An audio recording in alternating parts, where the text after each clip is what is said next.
ನಮಸ್ತೆ ವೀಕ್ಷಕರೇ, ಯುವ ಪ್ರತಿಭೆ ಕಾರ್ಯಕ್ರಮಕ್ಕೆ ಸ್ವಾಗತ. ನಾನು ವೈಶಾಲಿ.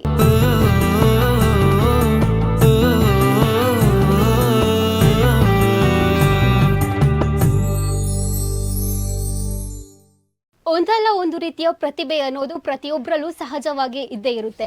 ಆದರೆ ಆ ಪ್ರತಿಭೆಯ ಬೆನ್ನಟ್ಟಿ ಸಾಧನೆಯ ಶಿಖರವನ್ನ ಏರೋದು ಒಂದಿಷ್ಟು ಮಂದಿ ಆಗಿರ್ತಾರೆ. ಹಾಗಿರುವಾಗ ಇವತ್ತಿನ ಈ ನಮ್ಮ ಕಾರ್ಯಕ್ರಮದಲ್ಲಿ ಸಂಗೀತ ಕ್ಷೇತ್ರದಲ್ಲಿ ಸಾಧನೆಗೈದಂತಹ ಸಾಧಕರೊಬ್ಬರು ನಮ್ಮ ಜೊತೆ ಇದ್ದಾರೆ. ಅವರನ್ನು ಪ್ರೀತಿಯಿಂದ ಇದೀಗ ವೇದಿಕೆಗೆ ಕಾರ್ಯಕ್ರಮಕ್ಕೆ ಸ್ವಾಗತಿಸುವಂತ ಹೊತ್ತು. ಕೇವಲ ಸಂಗೀತ ಕ್ಷೇತ್ರದಲ್ಲಿ ಮಾತ್ರವಲ್ಲದೆ ನಟನ ಕ್ಷೇತ್ರದಲ್ಲೂ ನಿರೂಪಣೆ ಕ್ಷೇತ್ರದಲ್ಲೂ ಸಾಧನೆಗೈದು ಅದರ ಜೊತೆಗೆ ನಮ್ಮ ತುಳುನಾಡಿನ ಸಂಸ್ಕೃತಿ ನಾವೆಲ್ಲರೂ ಆರಾಧಿಸಿಕೊಂಡು ಬರುವಂತ ದೈವದೇವರ ಸೇವೆಯನ್ನ ಮಾಡ್ತಾ ಮಧ್ಯವರ್ತಿಯಾಗಿ ಕೆಲಸ ಮಾಡ್ತಾ ಇದ್ದಾರೆ. ಇವರನ್ನ ಪ್ರೀತಿಯಿಂದ ಇದೀಗ ಕಾರ್ಯಕ್ರಮಕ್ಕೆ ಸ್ವಾಗತಿಸುವಂತ ಹೊತ್ತು.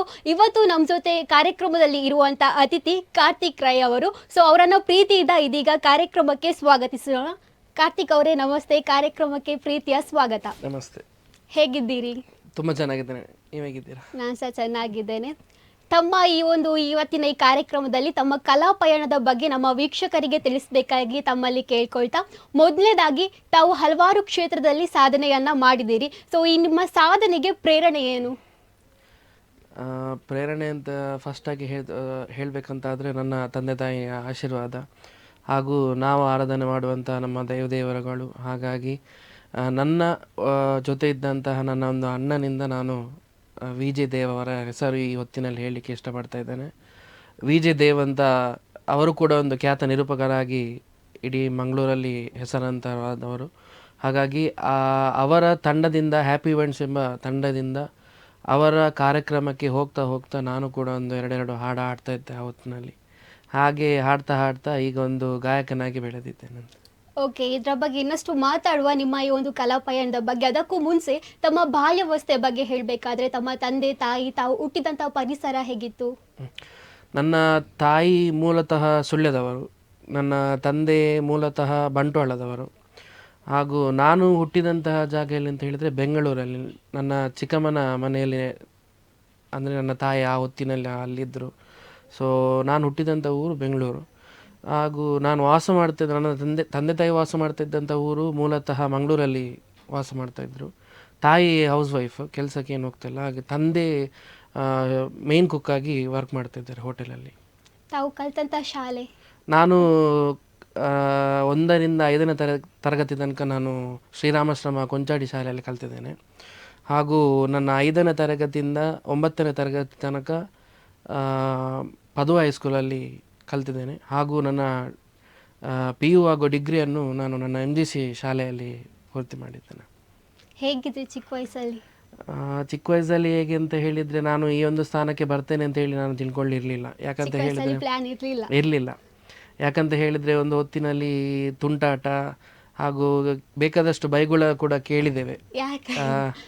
ಯಾಕಂತ ಹೇಳಿದರೆ ಅದೊಂದು ಬಾಲ್ಯದ ನೆನಪೇ ಬೇರೆ. ಯಾಕಂತ ಹೇಳಿದರೆ ಒಂದು ಮಕ್ಕಳೊಟ್ಟಿಗೆ ಸೇರುವಾಗ ನಾವು ಕೂಡ ಒಂದು ಆ ಏಜ್ನಲ್ಲಿ ತುಂಟಾಟ ಹಾಗೂ ಈ ಮಾವಿನಕಾಯಿ ಕದಿಲಿಕ್ಕೆ ಹೋಗೋದು ಅದು ಇದು ಕೆಲವು ಮಾಡ್ತಾಯಿದ್ವಿ ಆ ಹೊತ್ತಿನಲ್ಲೆಲ್ಲ. ಹಾಗಾಗಿ ಭಜನೆಗೆ ಹೋಗ್ತಾ ಇದ್ದೆ. ಆ್ಯಕ್ಚುಲಿ ಹೇಳಬೇಕಂತ ಹೇಳಿದರೆ ಈ ಭಜನೆ ಅಯ್ಯಪ್ಪ ಸ್ವಾಮಿ ಮಂದಿರದಲ್ಲಾಗಲಿ ಕೆಲವು ಭಜನೆ ಸಂಸ್ಥೆಗಳಿಗೆ ಹೋಗ್ತಾ ಇದ್ವಿ. ಹಾಗೂ ಅದರಲ್ಲಿ ನೋಡ್ತಾ ನೋಡ್ತಾ ನನಗೆ ಆ್ಯಕ್ಚುಲಿ ಡಿವೋಷನಲ್ ಸಾಂಗ್ ಅಂದರೆ ತುಂಬ ಭಕ್ತಿಗೀತೆಗಳಂದರೆ ತುಂಬ ಇಷ್ಟ. ಹಾಗೆಯೇ ಹಾಡ್ತಾ ಹಾಡ್ತಾ ಒಂದು ಈ ಸಾಧನೆ ಮಾಡ್ತಾ ಮಾಡ್ತಾ ಸಣ್ಣ ಮಟ್ಟಲ್ಲಿ ಒಂದು ಆಲ್ಬಮ್ಸ್ ಎಲ್ಲ ಮಾಡಲಿಕ್ಕೆ ಸ್ಟಾರ್ಟ್ ಮಾಡಿದ್ವಿ. ಹಾಗಾಗಿ ಎಲ್ಲರ ಸಹಕಾರದಿಂದ ಇಲ್ಲಿ ತನಕ ನಾವು ಬಂದಿದ್ದೇವೆ ಅಂತ ಹೇಳಲಿಕ್ಕೆ ಇಷ್ಟಪಡ್ತೇನೆ. ತಾವು ಚಿಕ್ಕ ವಯಸ್ಸಲ್ಲಿ ಅಂದ್ಕೊಂಡಿರಲಿಲ್ಲ ನಾನೊಬ್ಬ ಗಾಯಕ ಆಗ್ತೀನಿ ಅಂತ? ಇಲ್ಲ. ಆ ಅಭಿರುಚಿ ನಿಮಗೆ ಯಾವಾಗ ಬಂತು? ಯಾವಾಗ ನಿಮಗೆ ನಾನೊಬ್ಬ ಸಾಧಕ ಆಗಬೇಕು ಅನ್ನುವಂಥದ್ದು ಯಾವಾಗ ಬಂತು? ನಾವು ಕಾರ್ಯಕ್ರಮಕ್ಕೆ ಹೋಗ್ತಾ ಇದ್ವಿ. ನಾವು ಹಾಗೆ ಹೇಳಿದ ಹಾಗೆ ವಿ ಜೆ ದೇವ್ ಅಂತ ಹೇಳುವಂಥ ಒಬ್ಬ ನಿರೂಪಕರಿದ್ದರು. ಅವರು ನಮ್ಮನ್ನು ಕಾರ್ಯಕ್ರಮಕ್ಕೆಲ್ಲ ಕರ್ಕೊಂಡು ಹೋಗ್ತಾ ಇರುವಾಗ ನಮಗೂ ಸಿಂಗರ್ಸ್ ಎಲ್ಲ ಬಂದು ಹಾಡ್ತಾ ಇರುವಾಗ ನಮಗೂ ಒಂದು ಆಸೆ ಆಗ್ತಾಯಿತ್ತು. ನಮಗೂ ಒಂದು ಆ ಥರ ಹಾಡಬೇಕು, ನಾವು ಒಂದು ಗಾಯಕರಾಗಬೇಕು ಅಂತ ಹೇಳುವಂಥ ಒಂದು ಆಸೆ, ಮನಶ್ಚಿಂತನೆ ನಮ್ಮ ಒಂದು ಮನಸ್ಸಲ್ಲಿ ಹುಟ್ಟಿತು. ಆಮೇಲೆ ನನ್ನದೇ ಆದಂತಹ ಒಂದು ಹೋಗ್ತಾ ಹೋಗ್ತಾ ನಾವು ಮುಂಚೆ ಕೇಳ್ತಾ ಇದ್ವಿ ನಮಗೆ ಅವಕಾಶ ಕೊಡಿ ಅಂತ. ಈಗ ನಮ್ಮನ್ನು ಕರೆದು ಅವಕಾಶ ಕೊಡುವಲ್ಲಿ ತನಕ ದೇವರು ಮಾಡಿಕೊಟ್ಟಿದ್ದಾರೆ ಅಂತ ಹೇಳ್ತೇವೆ. ತಾವು ಹೇಳಿದ್ರಿ ನನಗೆ ಈ ಒಂದು ಏಜಲ್ಲಿ ನನಗೆ ಬಂದಂಥದ್ದು ಸಿಂಗರ್ ಆಗಬೇಕು ಅಂತ ಇನ್ನೊಬ್ಬರನ್ನ ನೋಡಿ.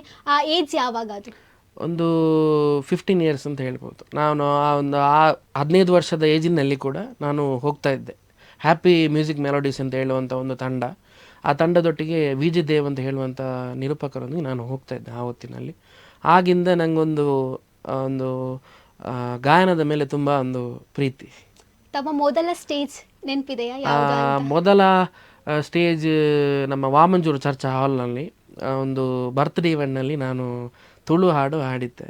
ಆ ಹೊತ್ತಿನಲ್ಲಿ ಅದು ನಮ್ಮ ಪ್ರೇಮನಾಥೆ ಅಂತ ಹೇಳುವಂಥ ಒಂದು ಹಾಡು, ತುಂಬ ರಂಗ್ ಚಿತ್ರದ ಹಾಡನ್ನು ನಾನು ಹಾಡಿದ್ದೆ ಅಲ್ಲಿ.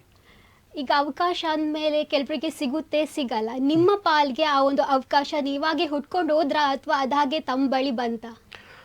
ನೀವು ಹೇಳಿದ ಮಾತು ಸರಿ. ಯಾಕಂತ ಹೇಳಿದರೆ ಯಾರಿಗೂ ಕೂಡ ಅವಕಾಶ ಅಂತ ಹೇಳುವಂಥದ್ದು ಯಾರಿಗೂ ಕೂಡ ಸಿಗೋದಿಲ್ಲ.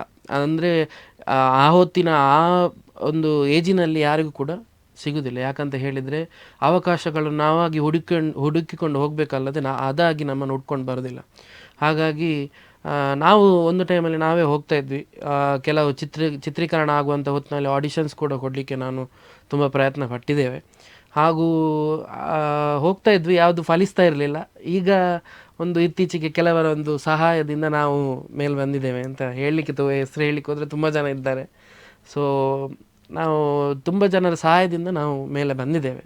ದೇವರ ಆಶೀರ್ವಾದದಿಂದ ನಾವು ಬಂದಿದ್ದೇವೆ. ಸಪೋರ್ಟ್ ಮಾಡೋರು. ಹೌದು ಹೌದು. ಸೊ ಅಂತ ಒಂದು ಎಷ್ಟನ್ನ ಹೇಳಬೇಕಾದ್ರೆ ಇಂಥ ಒಂದು ವ್ಯಕ್ತಿ ನನ್ನ ಜೀವನದಲ್ಲಿ ತುಂಬ ಸಪೋರ್ಟಿವ್ ಆಗಿದ್ದಾರೆ ಅಂತ ಹೇಳೋದಾದ್ರೆ? ಒಂದು ನಮ್ಮ ಪ್ರಥಮ ಹೇಳ್ಬೇಕಂತ ಹೇಳಿದ್ರೆ ನನ್ನ ತಂದೆ ತಾಯಿ. ನನಗೆ ಯಾವ ಸಂಗೀತ ಕ್ಷೇತ್ರದಲ್ಲಾಗಲಿ ಯಾವುದೇ ಒಂದು ಕ್ಷೇತ್ರದಲ್ಲಾದರೂ ನನಗೆ ನನ್ನ ಬೆನ್ನೆಲುಬಾಗಿ ನಿಂತಂಥ ನನ್ನ ತಂದೆ ತಾಯಿಗೆ ನಾನು ಪ್ರಥಮ ಸ್ಥಾನ ಕೊಡ್ತಾ ಇದ್ದೇನೆ. ಯಾಕಂತ ಹೇಳಿದರೆ ತಂದೆ ತಾಯಿ ಇಲ್ಲದೆ ಯಾವುದು ಕೂಡ ಒಂದು ಅವರ ಪ್ರೇರಣೆ ಅವರ ಆಶೀರ್ವಾದ ಇಲ್ಲದೆ ಯಾವುದು ಮುಂದೆ ಹೋಗೋದಿಲ್ಲ ಅಂತ ಹೇಳ್ತಾರೆ.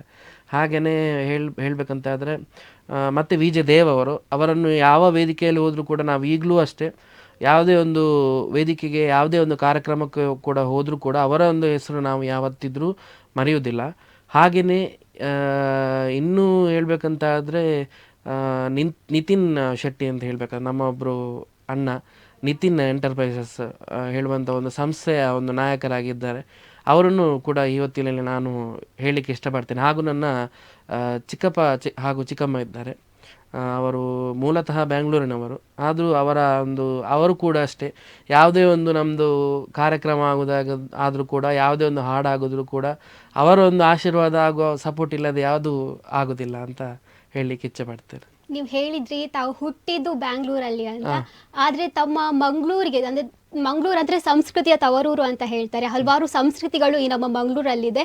ತಾವು ಬ್ಯಾಂಗ್ಳೂರಲ್ಲಿ ಹುಟ್ಟಿದ್ರೂ ಸಹ ಈ ನಮ್ಮ ಮಂಗಳೂರಿನ ಸಂಸ್ಕೃತಿ ಅಭಿರುಚಿ ನಿಮಗೆ ಹೇಗೆ ಹುಟ್ಟಿತು? ಅಂದರೆ ನಾನಾಗಲೇ ಹೇಳ್ದಾಗೆ ದೈವಾರಾಧನೆ ಕ್ಷೇತ್ರದಲ್ಲಿ ತಾವು ದೇವರ ಸೇವೆಯನ್ನು ಮಾಡ್ಕೊಂಡು ಬರ್ತಾ ಇದ್ದೀರಿ. ಇದರ ಬಗ್ಗೆ ಹೇಳೋದಾದರೆ? ದೈವಾರಾಧನೆ ಕ್ಷೇತ್ರದಲ್ಲಿ ಹೇಗೆ ಹೆಜ್ಜೆ ಇಟ್ಟೆ ಅಂತ ಹೇಳಿದರೆ ನನಗೆ ಆಶ್ಚರ್ಯ ಆಗುತ್ತೆ.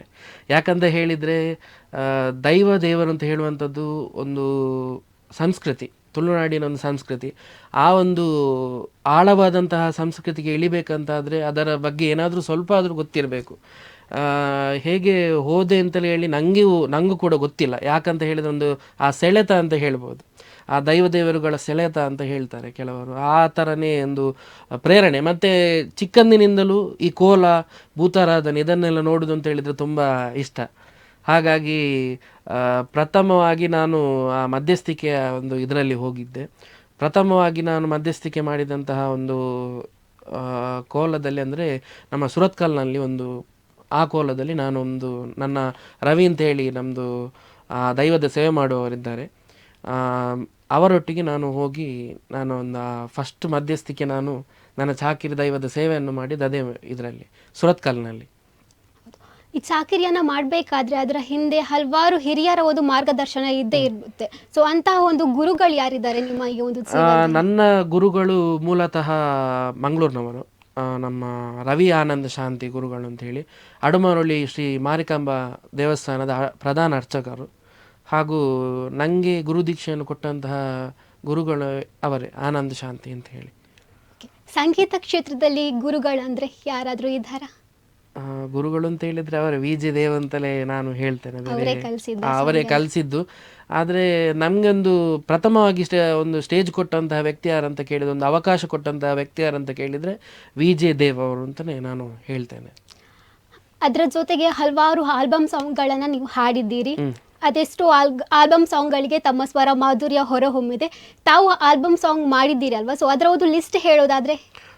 ಪ್ರಥಮವಾಗಿ ಇವತ್ತಿಗೆ ಒಂದು ಖ್ಯಾತ ಹೆಸರು, ಒಂದು ಗಾಯಕ ಅಂತ ಹೆಸರು ಬರಬೇಕಂತ ಆದರೆ ನನಗೆ ಈ ಮ್ಯೂಸಿಕ್ನ ಬಗ್ಗೆ, ಸಂಗೀತದ ಬಗ್ಗೆ ಒಂಚೂರು ಅದರ ಬಗ್ಗೆ ಏನು ಗೊತ್ತಿಲ್ಲ ಹೇಳಬೇಕಂತ. ನಾನು ಯಾವುದು ಕ್ಲಾಸಿಗೆ ಕೂಡ ಹೋಗಲಿಲ್ಲ, ಯಾವುದೇ ಒಂದು ತರಬೇತಿಗೆ ಕೂಡ ನಾನು ಹೋಗಲಿಲ್ಲ.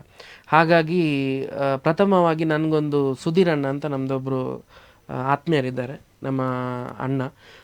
ಹಾಗಾಗಿ ಅವರ ಒಂದು ಸಹಾಯದಿಂದ ನಾನೊಂದು ಆ ಆಲ್ಬಮನ್ನು ಮಾಡಿದೆ.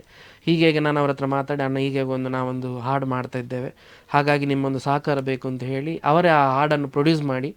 ಹಾಗಾಗಿ ಪ್ರಥಮ ಹಾಡು ನಂದು ಯಾವುದಂತ ಹೇಳೋದಂತಾದರೆ ಕರ್ತಿದಿ ಕಲ್ಲುಟಿ ಅಂತ ಹೇಳುವಂಥ ಒಂದು ಹಾಡು. ಅದು ಇಡೀ ತುಳುನಾಡು ಅಲ್ಲದೆ ಕರ್ನಾಟಕ ರಾಜ್ಯದಲ್ಲಿ ಅಂತ ಹೇಳಿದ್ರು ತಪ್ಪಾಗಲಿಕ್ಕಿಲ್ಲ. ಎಷ್ಟೋ ಲಕ್ಷ ವ್ಯೂಸ್ ಆಗಿದೆ ಅದು. ಕರ್ತಿದಿ ಕಲ್ಲುಟಿ ಅಂತ ಹೇಳುವಂಥ ಒಂದು ಹಾಡು ಕಲ್ಲುಟಿ ದೈವದ್ದು ಅಂತ ನಾನು ಹೇಳ್ತೇನೆ. ತುಂಬಾ ಖ್ಯಾತಿ ಆಗಿದೆ ಅದು. ತುಂಬಾ ಮೊದಲ ಆಲ್ಬಮ್ ಸಾಂಗ್ ಅದೇ ಕರ್ತಿದಿ ಕಲ್ಲುಟಿ ಅಂತ ಹೇಳುವ ಮೊದಲ ಪ್ರಯತ್ನದಲ್ಲೇ ಲಕ್ಷಾನುಗಟ್ಟಲೆ ವ್ಯೂಸ್ ಅನ್ನ ಪಡೆದಿರುವಂತ ಆಲ್ಬಮ್ ಸಾಂಗ್ ಅದು. ಅದ್ರ ಜೊತೆಗೆ ತಮಗೆ ಹೆಸರನ್ನ ನೀಡಿರುವಂತಹ ಆಲ್ಬಮ್ ಸಾಂಗ್ ಅದಾಗಿದೆ. ಹಾಗಿರುವಾಗ ಆ ಒಂದು ಆಲ್ಬಮ್ ಸಾಂಗ್ ನ 2 ಲೈನ್ಗಳು ವೀಕ್ಷಕರಿಗೋಸ್ಕರ ಹಾಡ್ಬೋದಾ? ಖಂಡಿತ. ಕರ್ತಿದಿ ಕಲ್ಲುಟಿ ನಿನ್ನ ಮೆನ್ಕುನ ಸಿರಿಗಗ್ಗಾರ, ಶುದ್ಧ ಚಿತ್ತ ಎದುರು ಮಿಂಚಿದ ಮಲ್ಲಿಗೆ ದೈತದ ಸಿಂಗಾರ, ಡೆನ್ನನ ಶುತ್ತದಿಟ್ಟಿದೀಯಾನ, ಪಾರ್ದನದ ಸ್ವರಟು ತುಳುವ ಮಣ್ಣ ಕಮ್ಮೇನ, ಡೆನ್ನನ ಸುತ್ತದಿಟ್ಟಿದೀಯಾನ, ಪಾರ್ದನದ ಸ್ವರಟು ತುಳುವ ಮಣ್ಣ ಕಮ್ಮೇನ, ಕರ್ತಿದಿ ಕಲ್ಲುಟಿ ನಿನ್ನ ಮೆನ್ಕುನ ಸಿರಿಗಗ್ಗಾರ, ಶುದ್ಧ ಚಿತ್ತ ಎದುರು ಮಿಂಚಿದ ಮಲ್ಲಿಗೆ ದೈತದ ಸಿಂಗಾರ. ತುಂಬಾ ಚೆನ್ನಾಗಿ ಹಾಡಿದ್ರಿ. ಭಕ್ತಿ ಪ್ರಧಾನವಾಗಿರ್ತಕ್ಕಂಥ ಹಾಡು.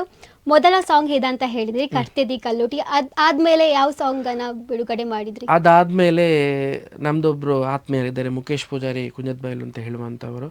ಅವರು ಕೂಡ ಒಂದು ಕ್ಷೇತ್ರದ ಧರ್ಮದರ್ಶಿಗಳು. ಬೈಲ ಶ್ರೀ ಮಂತ್ರದೇವತೆ ಕಲ್ಲೊಟ್ಟಿ ಸಾನ್ನಿಧ್ಯ ಕುಂಜದ್ಬೈಲ್ ಇಲ್ಲಿಯ ಧರ್ಮದರ್ಶಿಗಳು.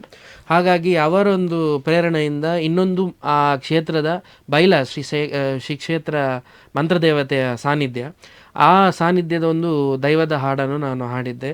ಧ್ಯಾನದ ದೀಪ ಅಂತ ಹೇಳುವಂಥ ಒಂದು ಹಾಡು. ಅದು ನನ್ನ 2ನೇ ಹಾಡು. ಪ್ರಥಮದ ಹಾಡು ಕರ್ತಿದಿ ಕಲ್ಲುಟ್ಟಿಯ ಸಾಹಿತ್ಯ ಬರೆದವರು ನಮ್ಮ ಶೆಟ್ಟಿ ಅಜಯರಾಜ್ ಅಂತ ಹೇಳುವಂಥವರು. ಹಾಗಾಗಿ ಈ ಹಾಡು ಬರೆದಂಥವರು ಪ್ರವೀಣ್ ಪಾಂಡೇಶ್ವರ್ ಅಂತ ಹೇಳುವಂಥವರು. ಅವರು ಕೂಡ ಒಂದು ಖ್ಯಾತ ಗಾಯಕರು ಹಾಗೂ ಒಂದು ಒಳ್ಳೆ ಬರಹಗಾರರು ಅಂತ ಹೇಳಿದ್ರು ತಪ್ಪಾಗಲಿಕ್ಕಿಲ್ಲ. ಲಿಸ್ಟ್ ಮಾಡೋದಾದರೆ ಆಲ್ಬಮ್ ಸಾಂಗ್ ಅನ್ನ ನಿಮ್ಮದು? ಅದಾದಮೇಲೆ ಪೂಗಂಧ ಪುರ್ಸದ ಅಂತ ಹೇಳಿ, ಇವತ್ತಿನವರೆಗೂ ಪ್ರಪ್ರಥಮ ಬಾರಿಗೆ ತುಳುನಾಡಿನಲ್ಲಿ ಯಾವುದೇ ಒಂದು ಆಲ್ಬಮ್ ಕೂಡ ಅಥವಾ ಒಂದು ಮೂವಿ ಕೂಡ ನೋಡ್ಲಿಕ್ಕೆ ಹೋದರೆ, ಒಂದು ಮೂವಿ ಕೂಡ ಇವತ್ತಿನವರೆಗೆ ಯಾವುದೇ ಒಂದು ಮೂವಿ ಆಗಲಿ ಆಲ್ಬಮ್ ಆಗಲಿ ದೇವಸ್ಥಾನದ ಒಳಗಡೆ ಶೂಟ್ ಆದಂಥ ಯಾವುದೂ ಒಂದು ಆಲ್ಬಮ್ ಇಲ್ಲ. ನಮಗೊಂದು ಅಲ್ಲಿಯ ಅರ್ಚಕರು ಆಗಿರುವಂಥದ ಅಸ್ರಣ್ಣವರು ನಮಗೆ ಒಂದು ಅವಕಾಶವನ್ನು ಕೊಟ್ಟು ಕಟೀಲು ದೇವಸ್ಥಾನದ ಒಳಗಡೆ ನಮ್ಮನ್ನು ಚಿತ್ರೀಕರಣ ಮಾಡಲು ಒಂದು ಅವಕಾಶ ಕೊಟ್ಟಿದ್ದಾರೆ. ತುಳುನಾಡಿನ ಆಲ್ಬಮ್ ಸಾಂಗಿನ ಇತಿಹಾಸದಲ್ಲೇ ಪ್ರಪ್ರಥಮ ಬಾರಿಗೆ ನಮ್ಮ ಶ್ರೀಮಂತರದ ತಂಡ ಒಂದು ಆ ಭಕ್ತಿಗೀತೆಯನ್ನು ಕಟೀಲು ದೇವಸ್ಥಾನದ ಒಳಗಡೆ ಚಿತ್ರೀಕರಣ ಮಾಡಲು ನಮಗೆ ಅವಕಾಶ ಕೊಟ್ಟಿದ್ದಾರೆ. ಅದರ ಹೆಸರು ಬಂದು ಪೂಗಂಧ ಪುರ್ಸದ ಅಂತ ಹೇಳಿ ಒಂದು ತುಳು ಭಕ್ತಿಗೀತೆ. ಅದಾದಮೇಲೆ ಒಂದು ದೈವದ್ದು ಭಕ್ತಿಗೀತೆ ಕೊರತ್ತಿ ದೈವದ್ದು ಜಾಲ ತುಳಸಿ ಅಂತ ಹೇಳುವಂಥದ್ದೊಂದು ಹಾಡು. ಅದಾದಮೇಲೆ ಮುಖ್ಯಮಂತ್ರಿಗಳ ಇತಿಹಾಸದಲ್ಲೇ ಪ್ರಪ್ರಥಮ ಬಾರಿಗೆ ಮುಖ್ಯಮಂತ್ರಿಗಳ ಕೈಯಲ್ಲಿ ಬಿಡುಗಡೆ ಆದಂಥ ಒಂದು ಹಾಡು ಡಾರ್ಲಿಂಗ್ ನಿಕ್ಕಾದ ಅಂತ ಹೇಳುವಂಥ ಹಾಡು. ಅದಾದಮೇಲೆ ಎಡ್ಡೆ ಹಾಲದ ಅರ್ಕಳು, ಹಾಗೆಯೇ ಕರಿಶಿಲಾ ಮೂರ್ತಿ, ಕಟ್ಟೆಮಾರ್ದ ಮಾಯದಪ್ಪೆ, ತುಂಬ ಇದೆ ಇನ್ನು. ಸಿರಿನಂದಲ ಹೇಳುವಂಥ ಹಾಡು, ಭಕ್ತಿದ ಆರತಿ, ತುಂಬ ಹಾಡನ್ನು ಹಾಡಿದ್ದೇನೆ. ಹಲವಾರು ಹಾಡುಗಳನ್ನ ಈ ನಮ್ಮ ತುಳುನಾಡಿಗೆ ತಮ್ಮ ಒಂದು ಸ್ವರ ಮಾಧುರ್ಯದಿಂದ ಕೊಟ್ಟಿದ್ದೀರಿ ಅಂತ ಹೇಳಿದ್ರೆ ತಪ್ಪಾಗಲ್ಲ. ಸೊ ಇದೇ ರೀತಿ ಹಾಡ್ತಾನೆ ಇರಿ. ಅದರ ಜೊತೆಗೆ ತಮಗೆ ಗಾಯನ ಕ್ಷೇತ್ರದಲ್ಲೂ ಆಸಕ್ತಿ ಇದೆ, ಈ ಕಡೆ ಬಂದ್ರೆ ನಟನ ಕ್ಷೇತ್ರದಲ್ಲೂ ಆಸಕ್ತಿ ಇದೆ. ಸೊ ಈ ನಟನೆಯ ಬಗ್ಗೆ ಹೇಳುವುದಾದ್ರೆ? ನಟನೆಯ ಬಗ್ಗೆ ಹೇಳೋದಂತಾದರೆ ನಾನು ಆಗಲೇ ಹೇಳ್ದ ಹಾಗೆ ಅದೆಷ್ಟು ಚಿತ್ರಗಳಿಗೆ ನಾನು ಆಡಿಷನ್ಸ್ ಕೊಟ್ಟಿದ್ದೇನೆ. ಆದರೂ ಅದು ಫಲಿಸಲಿಲ್ಲ. ಯಾಕಂತ ಹೇಳಿದರೆ ತುಂಬ ತುಂಬ ಪ್ರಯತ್ನ ನಾನು ಮಾಡಿದ್ದೇನೆ. ತುಳು ಮೂವಿಯಲ್ಲಾಗಲಿ ಒಂದು ಕನ್ನಡ ಮೂವಿಯಲ್ಲೂ ಕೂಡ ನಾನು ತುಂಬ ಪ್ರಯತ್ನ ಪಟ್ಟಿದ್ದೇನೆ ಆಡಿಷನ್ಸ್ ಕೊಡಲಿಕ್ಕೆ. ಬಟ್ ಅದು ಯಾವುದು ಫಲಿಸಲಿಲ್ಲ. ಹಾಗೆಯೇ ನಾನೊಂದು ನಟನೆ ಮಾಡಿರುವಂಥ ಒಂದು ಚಿತ್ರ ಸ್ಲಂಪಾರು ಅಂತ ಹೇಳುವಂಥ ಒಂದು ಟೆಲಿಮೂವಿ. ಆ ಟೆಲಿಮೂವಿ ಆಲ್ರೆಡಿ ರಿಲೀಸ್ ಆಗಿದೆ. ಅದು ನಾವು ನಮ್ಮ ಟೌನ್ ಹಾಲಲ್ಲಿ ನಾವು ಒಂದು ರಿಲೀಸಿಂಗ್ ಪ್ರೋಗ್ರಾಮ್ ಇಟ್ಟು ಬಿಡುಗಡೆ ಕಾರ್ಯಕ್ರಮವನ್ನು ಇಟ್ಟು ನಾವು ಅದನ್ನು ಬಿಡುಗಡೆ ಮಾಡಿದ್ದೇವೆ. ಅದಾದಮೇಲೆ ಈ ಥರನೇ ಒಂದು ಆಲ್ಬಮಲ್ಲಿ ನಾವು ಪ್ರಯತ್ನ ಮಾಡ್ತಾ ಮಾಡ್ತಾ ಅದೆಷ್ಟು ಒಂದು ಆಲ್ಬಮ್ನಲ್ಲಿ ನಟನೆ ಮಾಡಿದ್ದೇನೆ ಅಂತ ಹೇಳ್ತೇನೆ. ಸೊ ಹಲವಾರು ವೇದಿಕೆಗಳಿಗೆ ನೀವು ಹೋಗಿದ್ದೀರಿ, ಹಲವಾರು ವೇದಿಕೆಗಳಲ್ಲಿ ತಮ್ಮ ಒಂದು ಕಲಾ ಚಾಕಚಕ್ಯತೆಯನ್ನು ಪ್ರಸ್ತುತಪಡಿಸಿದ್ದೀರಿ. ಹಾಗಿರುವಾಗ ತಮ್ಮ ಜೀವನದಲ್ಲಿ ತಮಗೊಂದು ಮರೆಯಲಾಗದ ವೇದಿಕೆ ಅಂದರೆ ಯಾವುದಾದ್ರೂ ಇದೆಯಾ? ಮರೆಯಲಾಗದ ವೇದಿಕೆ ಅಂತ ಹೇಳಿದರೆ ಒಂದು ತಡ್ಯ ಶ್ರೀ ಭ್ರಮರಾಂಬಿಕಾ ಚಾವಡಿ ಅಂತ ಒಂದು ಚಾವಡಿ ಇತ್ತು. ಆ ಚಾವಡಿಯಲ್ಲಿ ನಾವು ಎಲ್ಲಿ ತನಕ ಒಂದು ಮರೆಯಲಾಗದ ವೇದಿಕೆ ಅಂತ ಹೇಳಿದರೆ ನಾವು ಆಡ್ತಾ ಇರುವಾಗಲೇ ಬಂದು ಸನ್ಮಾನ ಮಾಡಿದ್ದಾರೆ. ಅದೊಂದು ಮರೀಲಿಕ್ಕಾಗದಂಥ ಒಂದು ವೇದಿಕೆ. ಯಾಕಂತ ಹೇಳಿದರೆ ಒಂದು ತುಂಬ ಜನ ಸೇರಿದ್ರು ಒಂದು ಹೊತ್ತಿನಲ್ಲಿ. ಆ ಹೊತ್ತಿನಲ್ಲಿ ನಾವು ಆ ಕ್ಷೇತ್ರದ ಹಾಡನ್ನು ನಾನು ಹಾಡ್ತಾ ಇರುವಾಗ ಅದೇ ಕ್ಷೇತ್ರದ ಅವರ ವೇದಿಕೆಗೆ ಬಂದು ಅಲ್ಲಿ ನನಗೆ ಸನ್ಮಾನ ಮಾಡಿದಂಥ ಒಂದು ಕ್ಷಣ, ಅದನ್ನು ಯಾವತ್ತಿದ್ರೂ ಮರೀಲಿಕ್ಕೆ ಆಗೋದಿಲ್ಲ. ಆ ಪುಣ್ಯದ ಕ್ಷೇತ್ರ ಕಟೀಲಿನಲ್ಲಿ ಆ ದೇವಿ ದುರ್ಗಾ ಪರಮೇಶ್ವರ ಹೇಗಿದ್ದಾರೋ ಅದೇ ರೂಪದ ಒಂದು ದೇವಿ ಆ ತಡ್ಯ ಶ್ರೀ ಭ್ರಮರಾಂಬಿಕಾ ಚಾವಡಿ ಮಂಗಳಾಪುರ ಮಂಗಳ ದೇವಿಯಲ್ಲಿ ಒಂದು ಸಾನ್ನಿಧ್ಯ ಇದೆ, ಕ್ಷೇತ್ರ ಸಾನ್ನಿಧ್ಯ. ಆ ಕ್ಷೇತ್ರದಲ್ಲಿ ಆ ತಾಯಿ ಭ್ರಮರಾಂಬಿಕೆಯ ಧರ್ಮದರ್ಶಿಗಳು ಅವರೇ ಬಂದು ನನಗೆ ವೇದಿಕೆಯಲ್ಲಿ ಸನ್ಮಾನ ಮಾಡಿದಂಥ ಒಂದು ಪುಣ್ಯ ಕ್ಷಣ, ಅದನ್ನು ಯಾವತ್ತಿದ್ರೂ ಮರೀಲಿಕ್ಕೆ ಆಗೋದಿಲ್ಲ ಅಂತ ನಾನು ಹೇಳ್ತೇನೆ. ನಿಮ್ಮ ಜೀವನದಲ್ಲಿ ಮರೆಯಲಾಗದಂತಹ ಒಂದು ಕ್ಷಣವನ್ನು ಹೇಳಿದ್ರಿ. ಅದರ ಜೊತೆಗೆ ನಿಮ್ಮ ಜೀವನದಲ್ಲಿ ಈ ಒಂದು ಘಟನೆ ನಡಿಬಾರ್ದಿತ್ತು ಅನ್ನುವಂಥದ್ದಿದ್ರೆ ಯಾವುದಾದ್ರೂ ಘಟನೆ ಇದೆಯಾ? ಘಟನೆ ಒಂದು ಹೇಳೋದಂತಾದರೆ, ನಾವು ಹೈಸ್ಕೂಲ್ನಲ್ಲಿ ಪದ್ವ ಹೈಸ್ಕೂಲ್ನಲ್ಲಿ ಕಲಿತಿರುವಾಗ ನನ್ನ ಫ್ರೆಂಡ್ಸ್ಗಳೆಲ್ಲ ಒಟ್ಟಿಗೆ ಸೇರಿ ಮಾವಿನಕಾಯಿ ಕದಿಲಿಕ್ಕೆ ಹೋಗ್ತಾಯಿದ್ವಿ. ಆವಾಗ ಹೋಗ್ತಾ ಇರುವಾಗ ಒಂದು ಮನೆ ಇತ್ತು, ನಮ್ಮ ಶಾಲೆಯ ಹಿಂಬದಿ, ಪದ್ವ ಹೈಸ್ಕೂಲ್ ಹಿಂಬದಿ ಒಂದು ಮನೆ ಇತ್ತು. ಆ ಮನೆಯ ಅಂಗಳದಲ್ಲಿ ಮಾವಿನ ಮರ ಇತ್ತು. ಹಾಗಾಗಿ ನಾವು ಒಂದು 5 ಜನ ನಮ್ಮ ಒಂದು ಸ್ನೇಹಿತರು ನಾವೆಲ್ಲರೂ ಒಟ್ಟಿಗೆ ಹೋಗಿ ಮಾವಿನಕಾಯಿಗೆ ಒಳಗಡೆ ಹೋಗಿ ಕಲ್ಲೆಸೆದು ಬೀಳಿಸ್ತಾ ಇದ್ವಿ ಮಾವಿನಕಾಯಿಯನ್ನು. ಸೊ ಮಾವಿನಕಾಯಿ ಬೀಳುವಾಗ ಆ ಮನೆಯ ಮಾಲೀಕರು ಕ್ಯಾಮರಾ ತೆಗೊಂಡು ಬಂದರು ಫೋಟೋ ತೆಗೀಲಿಕ್ಕೆ ಅಂತೇಳಿ. ಆ ಹೊತ್ತಿನಲ್ಲಿ ನಮ್ಮ ಕೈಯಲ್ಲಿದ್ದಂಥ ಮಾವಿನಕಾಯನ್ನು ಆ ಕ್ಯಾಮರಾಕ್ಕೆ ಬಿಸಾಕಿ ಆ ಕ್ಯಾಮರಾ ಕೆಳಗೆ ಬಿದ್ದು ಕ್ಯಾಮರಾ ಹೊಡೆದೋಗಿ ಆ ಘಟನೆಯನ್ನು ಅವರು ಬಂದು ನಮ್ಮ ಪ್ರಾಂಶುಪಾಲರಾದ ಫ್ರಾನ್ಸಿಸ್ ಡಿಕೋನ ಸರ್, ಈಗಲೂ ಕೂಡ ಅವರೇ ಪ್ರಿನ್ಸಿಪಲ್ ಆಗಿದ್ದಾರೆ. ಸೊ ಅವರ ಹತ್ರ ಬಂದು ಕಂಪ್ಲೇಂಟ್ ಎಲ್ಲ ಕೊಟ್ಟು ಸ್ವಲ್ಪ ಜೋರಾಗಿ ಮಾತಾಡಿ ನಮ್ಮನ್ನು 5 ದಿನ ಸಸ್ಪೆಂಡ್ ಎಲ್ಲ ಮಾಡಿದ್ರು. ವಿಷಯ ಮನೆಗೂ ಗೊತ್ತಿತ್ತು. ಮನೆಯಲ್ಲಿ ಅಂತ ಹೇಳಿದರೆ ಆವಾಗ ನಾವು ಸ್ವಲ್ಪ ತುಂಬ ತುಂಟನೆ. ಯಾಕಂತ ಹೇಳಿದರೆ ಇಡೀ ಊರಿಗೆ ಗೊತ್ತಿತ್ತು. ಆಗ ಸ್ವಲ್ಪ ಹೇಗಂತ ಹೇಳಿದ್ರೆ ತುಂಬ ಜೋರು ಅಂತೇಳಿ ಇಡೀ ಊರಿಗೆ ಗೊತ್ತಿತ್ತು. ಈಗ ಎಲ್ಲರೂ ಅದೇ ಯಾರು ಒಂದು ಹೊತ್ತಿನಲ್ಲಿ ಜೋರು ಅಂತ ಹೇಳ್ತಾ ಇದ್ರು ಅವರೇ ಈಗ ಬಂದು ನಿಮ್ಮ ಮಗನನ್ನು ನಾವು ಟಿ ವಿಯಲ್ಲಿ ನೋಡಿದ್ವಿ, ನಿಮ್ಮ ಮಗನನ್ನು ನಾವು ಆ ಚಾನಲಲ್ಲಿ ನೋಡಿದ್ವಿ, ನಿಮ್ಮ ಮಗನನ್ನು ಪೇಪರಲ್ಲಿ ನೋಡಿದ್ದೇನೆ, ಹೀಗೆ ಹಾಡಿ ಅದರ ಸಾಂಗ್ ಎಲ್ಲ ಹಾಡೋದೆಲ್ಲ ಬರ್ತಾಯಿತ್ತು ಅಂತೇಳಿ ಈಗ ಅವರು ಹೇಳುವಾಗ ಈಗ ಅವರಿಗೆ ತುಂಬ ಖುಷಿ ಆಗ್ತದೆ ಅಂತ ಹೇಳ್ತೇನೆ. ನೀವು ಹೇಳಿದ್ರಿ ಮೊದಲಿನ ಕಾಲದಲ್ಲಿ ಚಿಕ್ಕ ವಯಸ್ಸಲ್ಲಿ ನಾನು ತುಂಟನಾಗಿದ್ದೆ ಅಂತ. ಈಗಿನ ಕಾರ್ತಿಕ್ಕಿಗೂ ಮೊದಲಿನ ಕಾರ್ತಿಕ್ಕಿಗೂ ಏನು ವ್ಯತ್ಯಾಸ ಹೇಳೋದಂತಾದರೆ, ಆಗದ ಇದ್ದಂಥ ಒಂದು ಲೈಫೇ ಬೇರೆ. ನಾನು ಈ ಒಂದು ಸ್ಥಾನಕ್ಕೆ ನಾನು ಬರ್ತೇನೆ ಅಂತ ಹೇಳಿ ನಾನು ಅಂದ್ಕೊಂಡಿರಲಿಲ್ಲ. ಯಾಕಂತ ಹೇಳಿದರೆ ಒಂದು ದೈವದ ಒಂದು ವೇದಿಕೆಯಲ್ಲಿ ಹೋಗಿ ದೈವಾರಾಧನೆ ಒಂದು ಸ್ಥಾನಮಾನದಲ್ಲಿ ನಾವು ಒಂದು ಮಧ್ಯಸ್ಥಿಕೆ ಒಂದು ಪೀಠದಲ್ಲಿ ಕೂತ್ಕೊಳ್ಳೋದು ಅಂತ ಹೇಳುವಂಥದ್ದು ಒಂದು ಸುಲಭದ ಮಾತಲ್ಲ. ಆ ಒಂದು ದೈವದ ಮುಂದೆ ನಾವು ಧ್ವನಿ ಎತ್ತಿ ಮಾತಾಡುವಂಥದ್ದು ಒಂದು ಚಾಕಚಕ್ಯತೆ ಬರಬೇಕು ಅಂತ ಹೇಳಿದರೆ ಒಂದು ಯಾರೋ ಹಿರಿಯರು ಮಾಡಿದಂಥ ಪುಣ್ಯ ನಮಗೆ ಸಿಕ್ಕಿದೆ ಅಂತ ಹೇಳಲಿಕ್ಕೆ ನಾನು ಇಷ್ಟಪಡ್ತೇನೆ. ಆಗ ಇದ್ದಂತಹ ಒಂದು ಮನುಷ್ಯ ಈಗ ಒಂದು ದೈವದ ವಿಚಾರದಲ್ಲಿ ಸೇವೆಯನ್ನು ಮಾಡ್ತಾ ಇದ್ದಾನೆ ಅಂತ ಹೇಳುವುದಂತಾದರೆ ಒಂದು ಆಶ್ಚರ್ಯಕರ ವಿಷಯವೇ ಎಲ್ಲರಿಗೂ. ಹಾಗಾಗಿ ನಾವು ಕೂಡ ಒಬ್ಬ ಗುರುಗಳ ಸಂದೇಶದಿಂದ, ಮಾರ್ಗದರ್ಶನದಿಂದ ನಾವೀಗ ಆ ದೈವದ ಸೇವೆಯಲ್ಲಿ ನಾವು ಹೋಗ್ತಾ ಇದ್ದೇವೆ. ಆಗದ ವಿಷಯಕ್ಕಿಂತಲೂ ಈಗ ನನಗೂ ಆಶ್ಚರ್ಯ ಆಗ್ತಾಯಿದೆ. ನಾವೊಂದು ಇಂಥ ಸ್ಥಾನಮಾನಕ್ಕೆ ಬಂದಿದ್ದೇವಾ, ಹೇಗೆ ಬಂದಿದ್ದೇವೆ ಅಂತ ನಮಗೆ ಗೊತ್ತಿಲ್ಲ. ಹಾಗಾಗಿ ಆ ದೈವದ ವಿಷಯದಲ್ಲಿ ನಾನು ಈಗಲೂ ಅಷ್ಟೇ ತುಂಬ ಖುಷಿಯಾಗಿದ್ದೆ. ಆ ದೈವಗಳ ಸೇವೆ ಮಾಡುವಂಥ ಯೋಗ ಎಲ್ರಿಗೂ ಬರೋದಿಲ್ಲ. ಹಾಗಾಗಿ ನಾವು ಯೋಗವನ್ನು ನಮಗೆ ದೇವರು ಕೊಟ್ಟಿದ್ದಾರೆ. ನಾವು ಇನ್ನೂ ಕೂಡ ನಮ್ಮ ಕೈಲಾದಷ್ಟು ಅದನ್ನು ನಮ್ಮ ಸಂಸ್ಕೃತಿಯನ್ನು ನಾವು ಉಳಿಸ್ಕೊಳ್ಳಿಕ್ಕೆ ನಾವು ಪ್ರಯತ್ನವನ್ನು ಪಡ್ತಾ ಇದ್ದೇನೆ ಅಂತ ಹೇಳಲಿಕ್ಕೆ ತುಂಬ ಖುಷಿ ಪಡ್ತೇನೆ. ನೀವಾಗಲೇ ಹೇಳಿದ್ರಿ, ನಾನು ಚಿಕ್ಕ ವಯಸ್ಸಲ್ಲಿ ತುಂಟನಿದ್ದೆ, ಕೆಲವರೆಲ್ಲ ಹೇಳ್ತಾ ಇದ್ರು ನಿಮ್ಮ ಮಗ ಇನ್ನು ಮುಂದೆ ಜೋರಾಗ್ತಾನೆ, ಈ ಥರ ಒಂದು ಸಾಧನೆ ಮಾಡ್ತಾನೆ ಅನ್ನೋದನ್ನು ಯಾರು ಊಹಿಸ್ಲಿಕ್ಕೇ ಸಾಧ್ಯ ಇರ್ತಿರ್ಲಿಲ್ಲ ಅಂತ. ಏನಪ್ಪ ಅಂತಂದರೆ, ಜೀವನದಲ್ಲಿ ನಾವು ಸಾಧನೆ ಎಂಬ ಶಿಲೆಯನ್ನು ಕೆತ್ತಬೇಕಾದ್ರೆ ಅವಮಾನ ಎಂಬ ಉಳಿಪೆಟ್ಟು ಬೀಳಲೇಬೇಕು ಅಂತ. ನಿಮ್ಮ ಜೀವನದಲ್ಲಿ ಅವಮಾನ ಎಂಬ ಉಳಿಪೆಟ್ಟು ಎಷ್ಟು ಬಿದ್ದಿದೆ? ಅವಮಾನ ಅಂತ ಹೇಳುವಂಥ ಉಳಿಪೆಟ್ಟು ತುಂಬ ಬಿದ್ದಿದೆ. ಅದನ್ನು ಹೇಳಲಿಕ್ಕಾಗದಷ್ಟು ಬಿದ್ದಿದೆ. ಯಾಕಂತ ಹೇಳಿದರೆ, ನಿಮ್ಮ ಮಗ ಸರಿ ಇಲ್ಲ, ನಿಮ್ಮ ಮಗ ಯಾವುದೋ ಒಂದು ಕೆಟ್ಟ ಒಂದು ದಾರಿಯಲ್ಲಿ ಹೋಗ್ತಾನೆ, ಅವ ಉದ್ಧಾರ ಆಗೋದಿಲ್ಲ, ಹಾಗೆ ಹೀಗೆ ತುಂಬ ವ್ಯಕ್ತಿಗಳಿದ್ದರು. ಆದರೂ ಒಂದು ಹೊತ್ತಿನಲ್ಲಿ ಬೈದು ಕೆಟ್ಟ ಪದಗಳಲ್ಲಿ ಬಳಸಿ ನಮ್ಮನ್ನು ಕೈ ಎತ್ತಿದವರು ಈಗ ನಾವು ಬರುವಾಗ ಕೈ ಮುಗಿಯುವಲ್ಲಿ ಆಗ್ತಾ ಇದ್ದಾರೆ. ಹಾಗೆ ಏನು ಹೇಳುವುದಿಲ್ಲ. ನಾವು ಅದೇ ಹೇಳಿದ್ದು, ಒಂದು ಮನುಷ್ಯನನ್ನು ಒಂದು ಗಾದೆ ಉಂಟು, ಒಂದು ಮಾತುಂಟು, ಒಂದು ಕೋಟ್ ಉಂಟು, don't judge a book by it's cover ಅಂತ ಹೇಳ್ತಾರೆ. ಹಾಗಾಗಿ ಆ ಬುಕ್ಕನ್ನು ನಾವು ಓದದೆ ಅದರ ಕವರಿನಿಂದ ನಾವು ಅದನ್ನು ಡಿಸ್ಕ್ರೈಬ್ ಮಾಡಲಿಕ್ಕೆ ಆಗೋದಿಲ್ಲ ಅಂತ ಹೇಳುವಂಥದ್ದು. ಅದೇ ರೀತಿ ಒಂದು ಮನುಷ್ಯನ ಜೀವನ ಕೂಡ ಅಷ್ಟೇ. ಇವತ್ತು ಹೀಗೆ ಇದ್ದವನು ಇನ್ನು ಮುಂದೆ ಹೇಗೆ ಆಗ್ತಾನೆ ಅಂತ ಹೇಳುವಂಥದ್ದು ಯಾವನಿಗೂ ಗೊತ್ತಿರೋದಿಲ್ಲ. ಯಾಕಂತ ಹೇಳಿದರೆ ಅದು ಪ್ರಕೃತಿಯ ಸೃಷ್ಟಿ, ದೇವರ ಸೃಷ್ಟಿ ಹೇಳಬೇಕಂತ ಆದರೆ. ಅದೇ ಮಾತು, ಬೇರೆ ಏನು ಹೇಳಲಿಕ್ಕೆ ಓಡಿಸಿಲ್ಲ ಅಂತ ಹೇಳ್ತೇನೆ ನಾನು.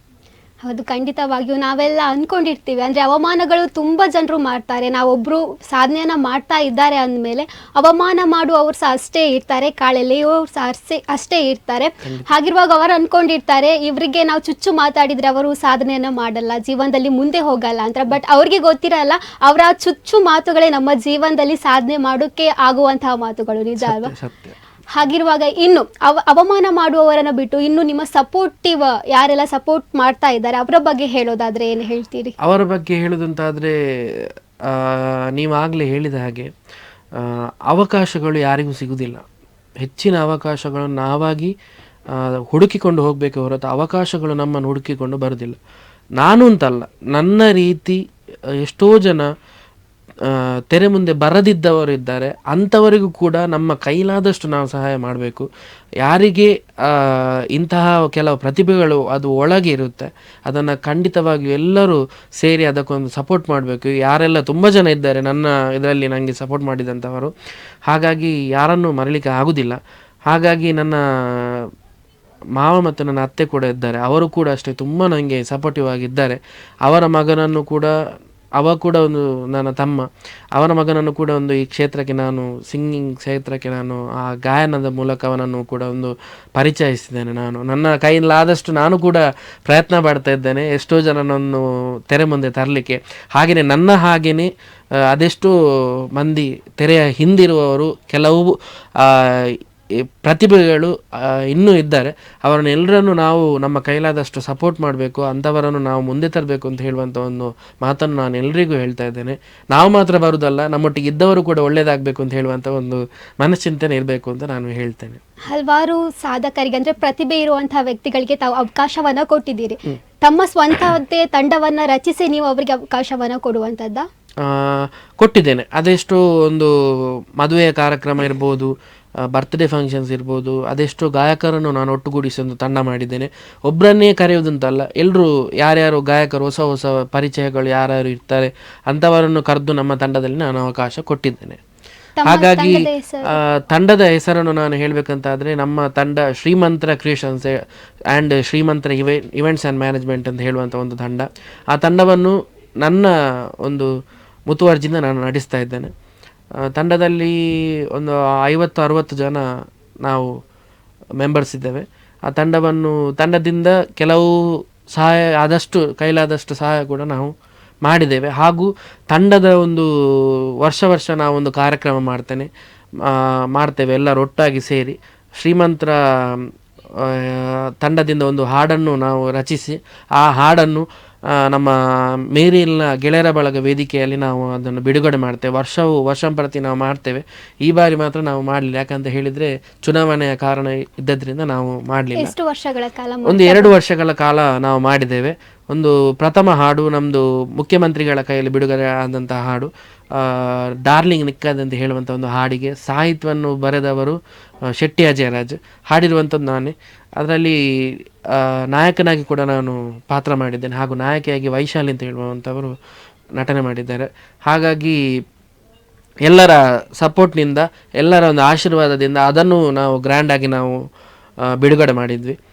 ತುಂಬ ಅದ್ಧೂರಿಯಾಗಿ ನಾವು ಅದನ್ನು ಬಿಡುಗಡೆ ಮಾಡಿದ್ವಿ ಮೇರಿಲ್ನ ಗೆಳೆಯರ ಬಳಗ ವೇದಿಕೆಯಲ್ಲಿ. ಹಾಗೂ 2ನೇ ಹಾಡು ಬಂದುಬಿಟ್ಟು ಎಡ್ಡೆ ಹಾಲದ ಅರ್ಕಳ್ ಅಂತೇಳಿ ತುಳು ಹಾಡು, ಅದನ್ನು ಕೂಡ ಅದೇ ವೇದಿಕೆಯಲ್ಲಿ ನಾವು ಬಿಡುಗಡೆ ಮಾಡಿದ್ವಿ. ಅದರ ರೆಸ್ಪಾನ್ಸ್ ಹೇಗಿತ್ತು ಆ ಆಲ್ಬಮ್ ಸಾಂಗ್? ರೆಸ್ಪಾನ್ಸ್ ಅಂತ ಹೇಳುವಂಥದ್ದು ಪ್ರಥಮ ಹಾಡಿಗೆ ಜನರದ್ದು ಅಷ್ಟು ರೆಸ್ಪಾನ್ಸ್ ಇರಲಿಲ್ಲ. 2ನೇ ಹಾಡಿಗೆ ತುಂಬ ರೆಸ್ಪಾನ್ಸ್ ಇತ್ತು. ಯಾಕಂತ ಹೇಳಿದರೆ ಒಂದು ಮನುಷ್ಯನ ಜೀವನದಲ್ಲಿ ಒಬ್ಬ ಹೇಗೆ ಬದಲಾಗ್ತಾನೆ ಅಂತ ಹೇಳುವಂಥ ಒಂದು ಕಥೆಯನ್ನು ಇಟ್ಟುಕೊಂಡು ನಾವು ಒಂದು ಚಿತ್ರೀಕರಣದ ಒಂದು ಆಲ್ಬಮನ್ನು ನಾವು ಮಾಡಿದ್ವಿ. ಮ್ಯೂಸಿಕಲ್ ಮೂವಿಯನ್ನು ನಾವು ಬಿಡುಗಡೆ ಮಾಡಿದ್ವಿ. ತುಂಬ ಒಂದು ಅರ್ಥಪೂರ್ಣವಾದಂತಹ ಹಾಡು ಎಡ್ಡೆ ಹಾಲದ ಅರ್ಕಲ್ ಅಂತ ಹೇಳುವಂಥ ಒಂದು ತುಂಬ ಅದ್ಭುತ ಗೀತೆಯನ್ನು ನಾವು ಬಿಡುಗಡೆ ಮಾಡಿದ್ವಿ ಆ ಹೊತ್ತಿನಲ್ಲಿ. ಅದಕ್ಕೆ ಸ್ವಲ್ಪ ಜನರ ಮೆಚ್ಚುಗೆ ಸ್ವಲ್ಪ ಜಾಸ್ತಿ ಆಯಿತು ಅಂತ ಹೇಳಿದರೆ ತಪ್ಪಾಗಲಿಕ್ಕಿಲ್ಲ. ಇನ್ನು ಮುಂದಿನ ತಮ್ಮ ಪ್ರಾಜೆಕ್ಟ್ಗಳು ಏನಾದರೂ? ಇನ್ನು ಮುಂದಿನ ನಮ್ಮ ಪ್ರಾಜೆಕ್ಟ್ ಬಂದುಬಿಟ್ಟು ದೈವದ್ದು, ಪಂಜುರ್ಲಿ ದೈವದ್ದು ಮಾಯಾಮಾಣಿಕ ಅಂತ ಹೇಳುವಂಥ ಒಂದು ಅದ್ಭುತವಾದಂಥ ಗೀತೆ ಒಂದು ಆಗ್ತಾ ಇದೆ. ಶೂಟಿಂಗ್ ಕೂಡ ಅದು ಪ್ರಗತಿಯಲ್ಲಿದೆ ಅಂತ ಹೇಳಲಿಕ್ಕೆ ಇಷ್ಟಪಡ್ತೇನೆ. ತಾವೀಗ ಸಾಂಗ್ಗಳನ್ನೆಲ್ಲ ರೆಕಾರ್ಡ್ ಮಾಡಲಿಕ್ಕೆಲ್ಲ ಹೋಗ್ತೀರಿ ರೆಕಾರ್ಡಿಂಗ್ಗೆ, ಅಥವಾ ಲಿರಿಕ್ಸ್ ಎಲ್ಲ ಆಗಿರ್ಬೋದು. ತಾವು ಲಿರಿಕ್ಸ್ ಅನ್ನ ಓದುವಾಗ ಇದರಲ್ಲಿ ಇದು ರಾಗ ಸರಿ ಬರಲ್ಲ, ಶ್ರುತಿ ಎಲ್ಲ ಸರಿ ಬರಲ್ಲ, ಅದನ್ನ ಬದಲಾಯಿಸಬೇಕು ಅಂತ ಯಾವಾಗಾದ್ರೂ ನಿಮ್ಗೆ ಅನಿಸಿದ್ಯಾ? ಅಂಥ ವಿಷಯ ಯಾವುದು ಬರಲಿಲ್ಲ. ಯಾಕಂತ ಹೇಳಿದರೆ ಗಾಯಕ ಅಂತ ಹೇಳಿದ ಮೇಲೆ ಎಲ್ಲದಕ್ಕೂ ಅಡ್ಜಸ್ಟ್ ಆಗಬೇಕು, ಎಲ್ಲ ಪ್ರಯತ್ನ ಕೂಡ ಮಾಡಬೇಕು. ಯಾವ ಹಾಡು ಕೊಟ್ಟರು ಅವ ಹಾಡಲಿಕ್ಕೆ ಸಿದ್ಧನಾಗಿರಬೇಕು. ಅದಕ್ಕೋಸ್ಕರ ನಾವು ಅಂಥ ವಿಷಯದಲ್ಲಿ ಯಾವತ್ತು ನಾವು ಹಿಂಜರಿಲಿಲ್ಲ ಅಂತ ಹೇಳಲಿಕ್ಕೆ ಇಷ್ಟ. ರೆಕಾರ್ಡಿಂಗ್ ಎಲ್ಲ ಮಾಡುವಾಗ ಸಾಂಗ್ ರೆಕಾರ್ಡಿಂಗ್ ಇಲ್ಲ, ರೆಕಾರ್ಡಿಂಗ್ ಮಾಡುವಂಥ ಹೊತ್ತಿನಲ್ಲಿ ಎಲ್ಲರ ನಮ್ಮ ಗುರು ಹಿರಿಯರಾದರೆ ಯಾರೆಲ್ಲ ಮಾಂತ್ರಿಕರಿದ್ದಾರೆ, ಯಾರೆಲ್ಲ ಹಾಡಿನಲ್ಲಿ ಸಪೋರ್ಟಿವ್ಸ್ ಇದ್ದಾರೆ, ಅವರೆಲ್ಲರ ಮಾರ್ಗದರ್ಶನದಿಂದ ನಾವು ಅದನ್ನು ಚೆಂದ ಕಾಣಿಸಿಕೊಟ್ಟಿದ್ದಾರೆ. ಇವತ್ತಿನವರೆಗೂ ಎಲ್ಲರ ಸಹಕಾರದಿಂದ ಅದು ಚೆನ್ನಾಗಿ ನಡೆದಿದೆ, ಮುಂದೆ ಕೂಡ ನಡೀತದೆ ಅಂತ ಹೇಳುವಂಥ ಒಂದು ಆಶೆಯಲ್ಲಿ ನಾವಿದ್ದೇವೆ. ಈ ಥರ ನೀವು ನಟನೆ ಮಾಡುವಾಗ ಇನ್ನೊಂದು ನಿರೂಪಣೆ ಕ್ಷೇತ್ರದಲ್ಲಿ ಸಹ ನೀವು ಹೆಸರು ಮಾಡಿರುವಂಥದ್ದು, ಈ ಥರ ಯಾವುದಾದ್ರೂ ಬೇರೆ ಆಲ್ಬಮ್ ಸಾಂಗ್ಗಳಿಗೆ ತಾವು ಕಿರುಚಿತ್ರಗಳಿಗೆ ಆ್ಯಕ್ಟಿಂಗ್ ಎಲ್ಲ ಮಾಡುವಾಗ ಕೆಲವೊಂದು ಹಾಸ್ಯಕರವಾದಂತಹ ಘಟನೆಗಳೆಲ್ಲ ನಡೆದಿರುತ್ತೆ ಅಲ್ವಾ? ಸೊ ಅಂಥದ್ದು ಯಾವುದಾದ್ರೂ ನಿಮ್ಮ ಜೀವನದಲ್ಲಿ ನೆನಪಿದೆಯಾ ನಡೆದದ್ದು? ಅಂಥದ್ದು ಒಂದು ಟೈಮಲ್ಲಿ ನಮ್ಮದು ಶೂಟಿಂಗ್ ನಡೆಯುವ ವೇಳೆ, ನಶಾ ಅಂತ ಹೇಳುವಂಥ ಶೂಟಿಂಗ್ ಟೈಮು ನಡೆಯುವ ವೇಳೆ ಒಂದು ಕಾರ್ ತಂದಿದ್ರು, ರೆಂಟಿದು ಶೂಟಿಂಗೋಸ್ಕರ ಅಂತೇಳಿ ತಂದಿದ್ದರು. ಆ ಹೊತ್ತಿನಲ್ಲಿ ಅವರು ನಿಲ್ಲಿಸುವ ಹೊತ್ತಿನಲ್ಲಿ ಅದಕ್ಕೆ ಹ್ಯಾಂಡ್ ಬ್ರೇಕ್ ಹಾಕದೆ ಗಾಡಿಯನ್ನು ತಂದು ಇಟ್ಟು ಆ ಗಾಡಿ ಹೋಗಿ ಒಂದು ಧರೆಗೆ ಹೊಡೆದಿರುವಂಥ ಒಂದು ಘಟನೆ ಒಂದು ಇದಾಗಿತ್ತು. ಅದನ್ನು ಈಗ ಕೂಡ ಮರೀಲಿಕ್ಕೆ ನಾವು ಆಗಲ್ಲ ಅಂತ ಹೇಳಲಿಕ್ಕೆ ಇಚ್ಛೆ ಬರ್ತೇವೆ. ಗಾಡಿ ಸ್ವಲ್ಪ ಡ್ಯಾಮೇಜ್ ಆಗಿ ಯಾರ್ದೋ ಒಬ್ಬರದು ಗಾಡಿ ಅವರದು ತಂದು ಪಾಪ ಆ ಒಂದು ಇದಕ್ಕೆ ಕಾರ್ಯಕ್ರಮಕ್ಕೆ ಹೋಗಲಿಕ್ಕೆ ಅಂತೇಳಿ ತಂದಿದ್ದರು. ಅಲ್ಲಿಂದ ಚಿತ್ರೀಕರಣದ ಇದಕ್ಕೆ ಬಂದು ಅಲ್ಲಿ ಸ್ವಲ್ಪ ಘಟನೆ ಆಗಿ ಆ ಗಾಡಿ ಹೋಗಿ ಒಂದು ಧರೆಗೆ ಹೊಡೆದು ಧರೆ ಕೂಡ ಬಿದ್ದಿತ್ತು, ಗಾಡಿ ಕೂಡ ಸ್ವಲ್ಪ ಡ್ಯಾಮೇಜ್ ಆಗಿತ್ತು ಅಂತ ಹೇಳಲಿಕ್ಕೆ ಆ ಒಂದು ಘಟನೆಯನ್ನು ನಾವು ಮರಲಿಕ್ಕೆ ಆಗೋದಿಲ್ಲ. ಅದ್ಮೇಲೆ ನಿಮ್ಮ ಮುಂದಿನ ಕನಸು ಏನಿದೆ, ಏನು ಮಾಡಬೇಕಂತ ಇದ್ದೀರಿ? ಮುಂದಿನ ಕನಸು, ನಾನು ಈಗ ಜಾಬ್ಗೆ ಹೋಗ್ತಾ ಇದ್ದೇನೆ, ಮುತ್ತೂಟ್ ಫೈನಾನ್ಸಲ್ಲಿ ಜಾಬ್ಗೆ ಹೋಗ್ತಾ ಇದ್ದೇನೆ. ಹಾಗಾಗಿ ಇನ್ನೊಂದು ಹೇಳಬೇಕಂತ ಹೇಳಿದರೆ ಮುಂದಿನ ಪ್ರಯತ್ನ ಏನಂತ ಹೇಳಿದರೆ ನಮ್ಮ ಕೈಲಾದಷ್ಟು ನಾವು ಸಹಾಯ ಮಾಡಬೇಕು. ಒಬ್ಬರಿಗೆ ಯಾರು ಕಷ್ಟದಲ್ಲಿದ್ದಾರೆ ಅಂಥವರಿಗೆ ಒಂದು ಸಹಾಯ ಮಾಡಬೇಕು ಅಂತ ಹೇಳುವಂಥ ಒಂದು ಆಸೆ ತುಂಬ ಇದೆ. ಹಾಗಾಗಿ ನಮ್ಮ ತಂದೆ ತಾಯಿಯನ್ನು ನಾವು ಚೆನ್ನಾಗಿ ನೋಡ್ಕೊಳ್ಬೇಕು, ಹಾಗೆಯೇ ನಮ್ಮ ಸ್ನೇಹಿತರನ್ನು ನಾವು ಬಿಟ್ಟುಕೊಡ್ಬಾರ್ದು. ಹಾಗಾಗಿ ಎಲ್ಲರೂ ಮೇಲೆ ಬರಬೇಕು, ನಾವು ಮಾತ್ರ ಮೇಲೆ ಬರೋದಲ್ಲ, ನಮ್ಮೊಟ್ಟಿಗೆ ಇದ್ದವರು ಕೂಡ ಒಳ್ಳೆಯದಾಗಬೇಕು, ಅವರು ಕೂಡ ಒಂದು ಸ್ಥಾನಮಾನಕ್ಕೆ ಹೋಗಬೇಕು ಹೇಳುವಂಥ ಒಂದು ನಿಟ್ಟಿನಲ್ಲಿ ಎಲ್ಲರ ಒಟ್ಟಿಗೆ ನಾವು ಇದ್ದೇವೆ, ಸದಾ ಇದ್ದೇವೆ ಅಂತ ಹೇಳಲಿಕ್ಕೆ ನಾನು ಇಚ್ಛೆ ಪಡ್ತೇನೆ ಈ ಹೊತ್ತಿನಲ್ಲಿ. ಕೊನೆಯದಾಗಿ ಎಲ್ಲ ವೀಕ್ಷಕರಿಗೆ ಏನು ಹೇಳಲಿಕ್ಕೆ ಇಷ್ಟಪಡ್ತೀನಿ? ಕೊನೆಯದಾಗಿ ಒಂದು ಅಭಿಮತ ಚಾನಲ್ಗೆ ನಾನು ಒಂದು 2 ಮಾತು ಹೇಳಲಿಕ್ಕೆ ಇಷ್ಟಪಡ್ತೇನೆ. ಯಾಕಂತ ಹೇಳಿದರೆ ಆಗಲೇ ಹೇಳಿದ್ದೆ ನಾನು, ವೇದಿಕೆಗಳು ಸಿಗೋದು ತುಂಬ ಕಮ್ಮಿ. ಹಾಗಾಗಿ ಅಂತಹ ಒಂದು ಪ್ರತಿಭೆಗಳನ್ನು ಈ ಒಂದು ವೇದಿಕೆಗೆ ತಂದು ಒಂದು 10 ಜನಕ್ಕೆ ಇಂಥ ಒಂದು ಪ್ರತಿಭೆಗಳು ಇದ್ದಾರೆ ಅಂತ ಹೇಳುವಂಥ ಒಂದು ವೇದಿಕೆ ಕಲ್ಪಿಸಿಕೊಟ್ಟಂಥ ಅಭಿಮತ ಚಾನಲ್ನ ಸರ್ವ ಸದಸ್ಯರಿಗೂ ತುಂಬ ಹೃದಯದ ಧನ್ಯವಾದಗಳನ್ನು ನಾನು ಸಲ್ಲಿಸ್ತಾ ಇದ್ದೇನೆ. ನಾನು ಅಂತಲ್ಲ, ಇನ್ನೂ ಯಾರಾದರೂ ಇಂತಹ ಪ್ರತಿಭೆಗಳನ್ನಿದ್ದರೆ ಆದಷ್ಟು ಪರಿಚಯ ಮಾಡಲಿಕ್ಕೆ ಪ್ರಯತ್ನ ಮಾಡಿ ಅಂತ ಹೇಳ್ತಾ ನನ್ನ 2 ಮಾತುಗಳನ್ನು ಮುಗಿಸ್ತಾ ಇದ್ದೇನೆ. ಧನ್ಯವಾದಗಳು. Thank you so much. ಇಷ್ಟು ತನಕ ತಮ್ಮ ಒಂದು ಕಲಾ ಪಯಣದ ಬಗ್ಗೆ ನಮ್ಮ ಕಾರ್ಯಕ್ರಮದಲ್ಲಿ ತಾವು ತಿಳಿಸ್ಕೊಟ್ರಿ. ತಮ್ಮ ಅಮೂಲ್ಯವಾದ ಸಮಯವನ್ನು ನಮ್ಮ ಜೊತೆ ಕಳೆದಿದ್ದಕ್ಕಾಗಿ ಧನ್ಯವಾದಗಳನ್ನು ಸಮರ್ಪಿಸ್ತಾ ಇದ್ದೇನೆ. ಅದೇ ರೀತಿ ಇನ್ನಷ್ಟು ಸಾಧನೆಗಳನ್ನು ಮಾಡಿ ಇನ್ನಷ್ಟು ಹಲವಾರು ಹಾಡುಗಳಿಗೆ ತಮ್ಮ ಈ ಒಂದು ಸ್ವರ ಸಾಕ್ಷಿಯಾಗಲಿ ಅನ್ನುವಂತಹ ಮಾತಿನೊಂದಿಗೆ ಮಗದೊಮ್ಮೆ ಧನ್ಯವಾದಗಳನ್ನು ಸಮರ್ಪಿಸ್ತಾ ಇದ್ದೇವೆ. ನೋಡಿದ್ರಲ್ಲ ವೀಕ್ಷಕರೇ, ಒಬ್ಬ ಮನುಷ್ಯ ತನ್ನ ಜೀವನದಲ್ಲಿ ಸಾಧಿಸಬೇಕನ್ನುವಂತಹ ಛಲ ಹಾಗೂ ಕಾಯುವಂಥ ತಾಳ್ಮೆ ಇದ್ದರೆ ಆತ ಜೀವನದಲ್ಲಿ ಏನನ್ನಾದರೂ ಸಾಧಿಸಬಲ್ಲ ಅನ್ನುವಂತಹ ಮಾತಿಗೆ ಪ್ರತ್ಯಕ್ಷ ಉದಾಹರಣೆಯಾಗಿ ಇವತ್ತಿನ ಈ ನಮ್ಮ ಕಾರ್ಯಕ್ರಮದ ಸಾಧಕರ ಒಂದು ಜೀವನ ಪಯಣ ಸಾಕ್ಷಿಯಾಗಿದೆ ಅಂತ ಹೇಳಿದರೆ ತಪ್ಪಾಗಲ್ಲ. ಇಂತಹದ್ದೇ ಇನ್ನೊಂದು ವಿಶೇಷ ಕಾರ್ಯಕ್ರಮದ ಜೊತೆ ನಾನು ಬರ್ತೀನಿ. ಅಲ್ಲಿವರೆಗೂ ನೋಡ್ತಾ ಇರಿ ಅಭಿಮತ. ಇದು ಜನಮನದ ನಾಡಿಮಿಡಿತ.